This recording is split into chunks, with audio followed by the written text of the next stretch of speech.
क्या आप तैयार हैं उस रहस्य को जानने के लिए जो हिमालय की गोद में छिपा हुआ है?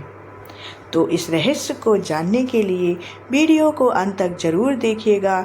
लाइक कीजिए, शेयर कीजिए और चैनल को सब्सक्राइब कर लीजिए ऐसे ही रहस्यों को जानने के लिए। कल्पना कीजिए, हिमालय की बर्फीली चोटियों के बीच एक गुफा में दिव्य प्रकाश था। महर्षि वेद व्यास जी महाभारत की विशाल कथा सुना रहे हैं। युद्ध के हाहाकार, धर्म की जंग, पांडवों की पीड़ा, कुरुक्षेत्र का रक्त रंजित मैदान।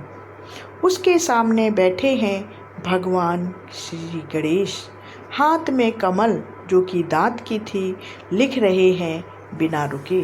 लेकिन पास ही धड़ धड़ गरज गरज एक प्रचंड नदी का शोर हो रहा है, जैसे कोई देवी अपनी स्वतंत्रता का गान गा रही हो, किसी की भी नहीं सुन रही हो।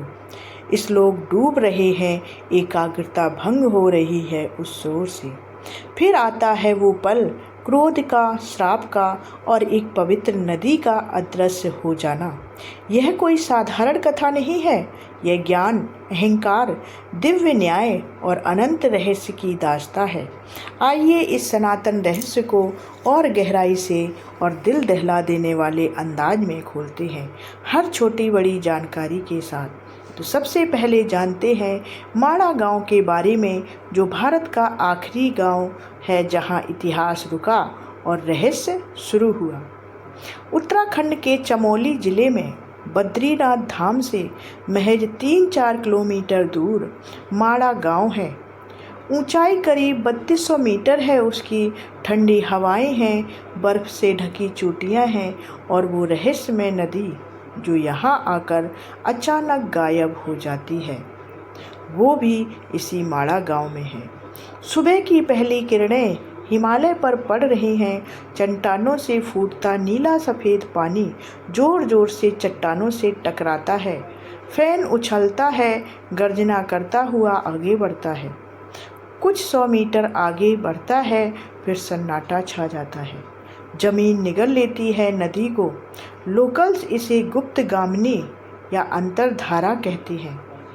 यही वह वजह है जहाँ महर्षि वेद व्यास ने यही वह जगह है जहाँ महर्षि वेद व्यास जी ने महाभारत की रचना की थी। यहाँ है वेश गुफा और गणेश गुफा। वेश व्यास गुफा और गणेश गुफा के बारे में हम आगे जानेंगे, आगे वीडियो के अंत में। वो दिव्य क्षण जब महाभारत लिखा जा रहा था, उसके बारे में चलिए जानते हैं। पौराणिक कथाओं के अनुसार वेद व्यास जी ने महाभारत की रचना यहाँ पर की थी। उन्होंने गणेश जी से शर्त रखी थी कि बिना रुके लिखना है और अगर कलम टूटे तो कथा रुक जाएगी। गणेश जी ने अपनी दांत तोड़कर कलम बनाया और लिखना शुरू किया। लेकिन समस्या थी सरस्वती नदी की। उस समय नदी का वेग इतना तेज और शोर इतना प्रचंड था कि वेद व्यास जी की आवाज़ डूब रही थी। गणेश जी को श्लोक साफ साफ सुनाई नहीं दे रहे थे।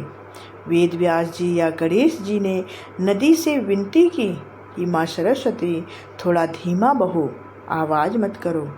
दिव्य ग्रंथ लिखा जा रहा है, विघ्न मत डालो इसमें। लेकिन नदी ने नहीं माना। जैसे ज्ञान की देवी कह रही हो, मेरा प्रवाह कोई रोक नहीं सकता, मैं स्वतंत्र हूँ। गणेश जी का और वेद व्यास जी का क्रोध उबला। कुछ कथाओं में वेद व्यास जी ने श्राप दिया, लेकिन लोकप्रिय और कई ग्रंथों में भगवान गणेश जी ने क्रोध में कहा कि अब से तुम इसी जगह से आगे लुप्त हो जाओगी, पाताल लोक से होकर बहोगी, धरती पर तुम्हारा रूप अदृश्य हो जाएगा, कोई तुम्हें गंगा यमुना की तरह नहीं देख पाएगा। ऐसा उन्होंने श्राप दिया और वैसा ही हुआ। नदी कुछ दूरी बहकर जमीन में समा गई। आज भी आप माड़ा में देख सकते हैं, नदी आती है, गरजती है, फिर गायब हो जाती है। कुछ कथाओं में नदी ने भी जवाब दिया, ऐसा कहा गया था, लेकिन दिव्य क्रोध के आगे उसे झुकना ही पड़ा। ज्ञान के देवता गणेश जी ने ज्ञान की नदी सरस्वती जी को श्राप दे दिया। यह विरोधाभास ही इस कथा को अनोखा और सोचने लायक बनाता है। ऋग्वेद में सरस्वती जी का वर्णन सबसे ज़्यादा है। उसे नदियों की माँ, शुद्धतम, पहाड़ों से समुद्र तक बहने वाली कहा गया है। ऋषि मुनि इसके किनारे बैठकर वेद मंत्रों की रचना करते थे।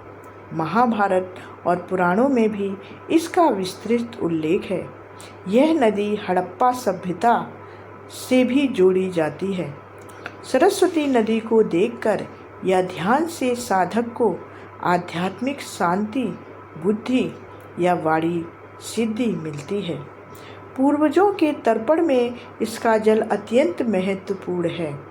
त्रिवेणी संगम यानी कि प्रयागराज में गंगा और यमुना दिखाई देती हैं, लेकिन सरस्वती अदृश्य रूप में आकर वहाँ पर मिलती हैं। कुंभ मेले में लाखों श्रद्धालु यहाँ स्नान करते हैं। मान्यता है कि यहाँ स्नान से पाप नष्ट हो जाते हैं, मोक्ष मिलता है। जल की ठंडक और शांति अलग ही अनुभव होती है इस संगम में, जहाँ गंगा, यमुना और सरस्वती आकर मिलती है।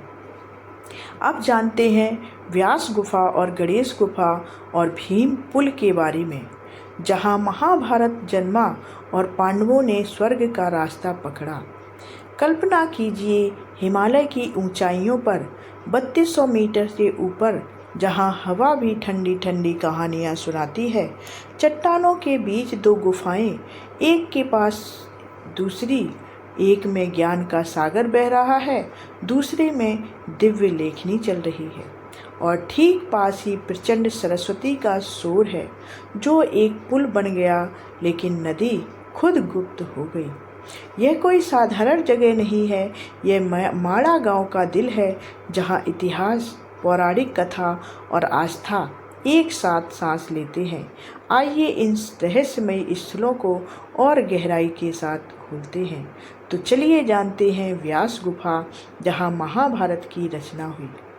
व्यास गुफा माड़ा गांव में स्थित एक प्राचीन गुफा है, जहां महर्षि वेद व्यास जी ने महाभारत की विशाल कथा रची थी और गणेश जी को सुनाई थी।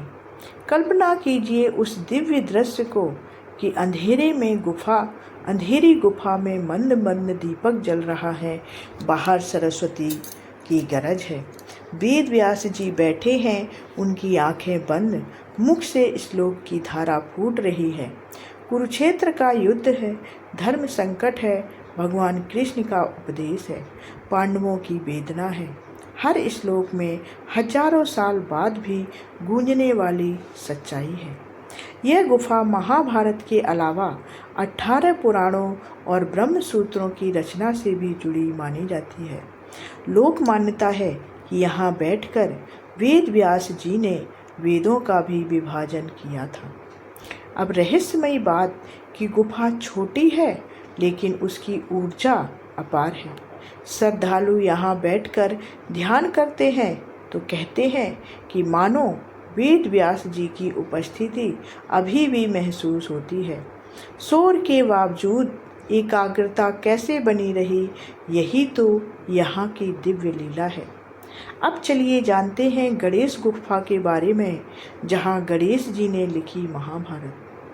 व्यास गुफा से कुछ 100 मीटर नीचे या पास ही स्थित है गणेश गुफा।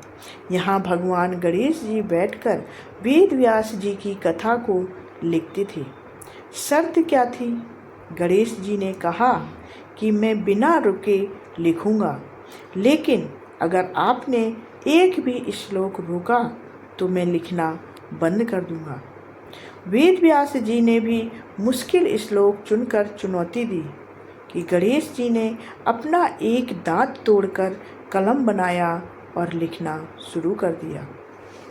सरस्वती नदी का तेज शोर इतना था कि गणेश जी की एकाग्रता भंग कर रहा था। इसी गुफा में बैठकर उन्होंने नदी को श्राप दिया था। गुफा छोटी है, प्राकृतिक है। अंदर गणेश जी की मूर्ति है, जहाँ भक्त पूजा करते हैं। कल्पना कीजिए कि गणेश जी का विशाल रूप गुफा में समाया है। हाथ में दांत, कलम, आँखें कथा पर टिकी है और बाहर नदी का शोर जैसी चुनौती दे रहा है। यह गुफा महाभारत के जन्म का साक्षी है।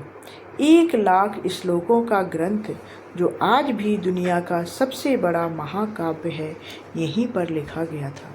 अब चलिए जानते हैं भीम पुल के बारे में, जो पांडवों की स्वर्गारोहण यात्रा का साक्षी है।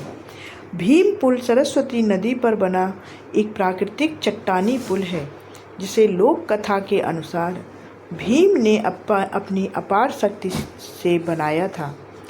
कथा क्या है कि महाभारत के बाद पांडव स्वर्गारोहण की यात्रा पर निकले। द्रौपदी सहित सभी भाई यहीं से निकले थे। रास्ते में तेज बहती सरस्वती नदी आई। द्रौपदी पार नहीं कर पाई थी, तब भीम ने एक विशाल शिला उठाकर नदी पर रख दी।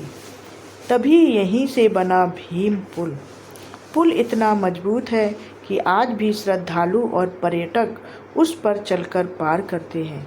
नीचे सरस्वती जी का प्रचंड बहाव है, सफ़ेद फेन और गर्जना है, जैसे पांडवों की यात्रा अभी भी जारी हो। यह पुल पांडवों की आखिरी यात्रा का प्रतीक है। मान्यता है कि माड़ा गांव से ही स्वर्ग का द्वार शुरू होता है। यहाँ से आगे वसुधारा झरना और सतोपंथ झील भी है। इन स्थलों का आपसी संबंध और गहरा रहस्य जानते हैं। व्यास गुफा और गणेश गुफा महाभारत रचना से जुड़ी हुई है और भीम पुल पांडवों की यात्रा से जुड़ा हुआ है। सरस्वती नदी इन सब का एक केंद्र है, जिससे श्राप के बाद सरस्वती नदी यहीं गुप्त हुई थी। एक और रहस्य है कि माड़ा गांव को पहले भारत का आखिरी गांव माना जाता था, लेकिन अब भारत का प्रथम गांव कहा जाता है इसे।